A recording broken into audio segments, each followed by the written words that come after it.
स्वतंत्रता दिवस इस देश का मना रहे हैं। सबसे पहले स्वतंत्रता दिवस की इस पावन अवसर पे मैं समस्त देशवासियों को हार्दिक अभिनंदन दूंगा, वंदन दूंगा, उनके समस्त परिवार को।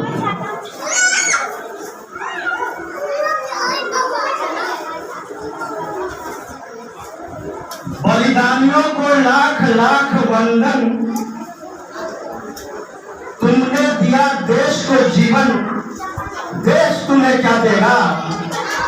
अपनी आग तेज रखने को नाम तुम्हारा लेगा।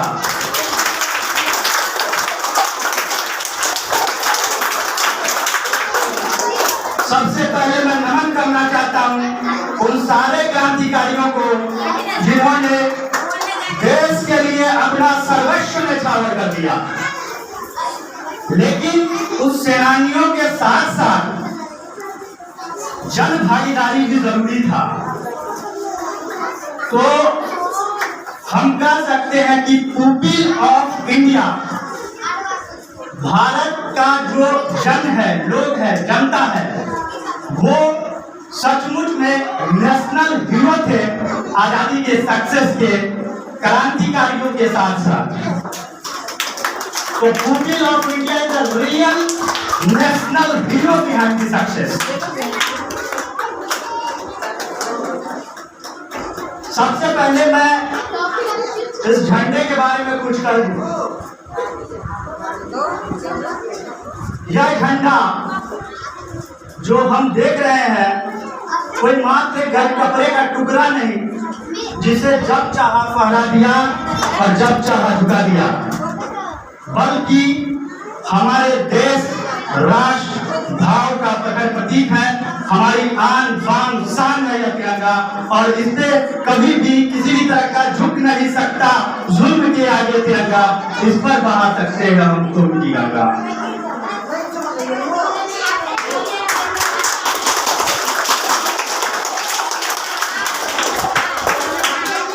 आज हम लोग आजादी की 77वां वर्षगांठ मनाते हैं, और मेरा जो अभिभाषण है एक शिक्षण संस्थान पे है। तो सबसे पहले मैं आधुनिक शिक्षा व्यवस्था पे ही बोलना चाहूंगा। हमारा जो आधुनिक शिक्षा व्यवस्था है, उसमें बहुत सारे चेंज करने की जरूरत है, और अभी जो है वो परिदृश्य पूरा उल्टा हो चुका है।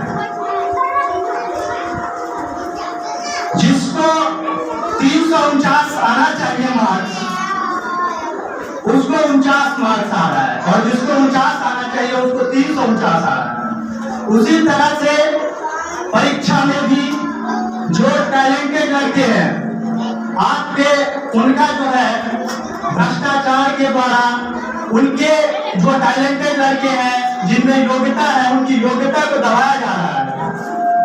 और ये इसलिए हो रहा है कि हमारे देश के राजनीति में गलत लोग राजनीति में आ चुके हैं।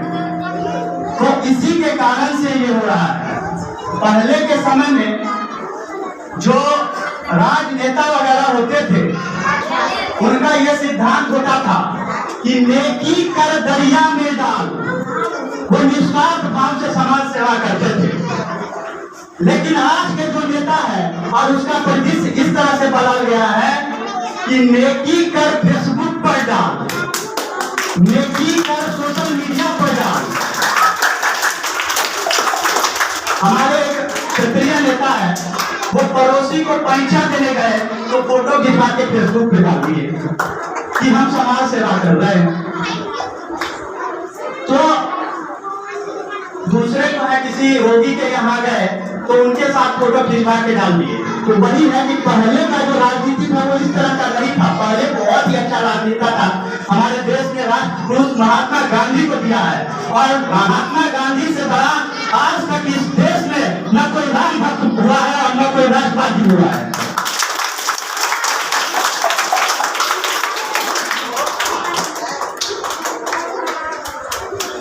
सबसे पहले आजकल बच्चों को जब स्कूल में जो पढ़ते हैं तो उनको ये सिखाया जाता है जो तेज बच्चे होते हैं उनको बच्चे कोई भी तरह किसी भी तरह का आपको क्वेश्चन आता है तो हाथ रेज कीजिए। अगर आपको दिक्कत आ रहा है, कोई क्वेश्चन है, तो आपको हाथ उठाना ही पड़ेगा, तभी टीचर आपके क्वेश्चन का सॉल्यूशन देंगे। और दो ही तरह के बच्चों को डाउट आता है, एक जो पढ़ाई करते हैं और दूसरा जो कमजोर होते हैं। तो दोनों ही परिस्थिति में आपको हैंड रेज करना ही पड़ता है और आपको सवाल पूछना है, क्योंकि आगे चल करके आप इस देश का प्रतिनिधित्व करोगे। देखो कहीं बर्बाद न हो ये बाग बगीचा, इसको हृदय के खून से बापू मैंने सींचा। तो आपको इसको प्रतिनिधित्व करना है। आपको जो सवाल होगा उसको आपको कल होकर के पूछना है सवाल से, समाज से कि नेताजी आप तो चुनाव लड़े थे बुलेट ट्रेन के नाम पे और चलवा रहे हैं ट्रेन में बुलेट। नेताजी आप तो कहे थे कि 15 लाख रुपया आएगा। नेताजी आप कहे थे कि काला धन आएगा। नेताजी आप कहे थे कि महंगाई खत्म हो जाएगी। नेताजी आप कहे थे कि बेरोजगारी खत्म हो जाएगी।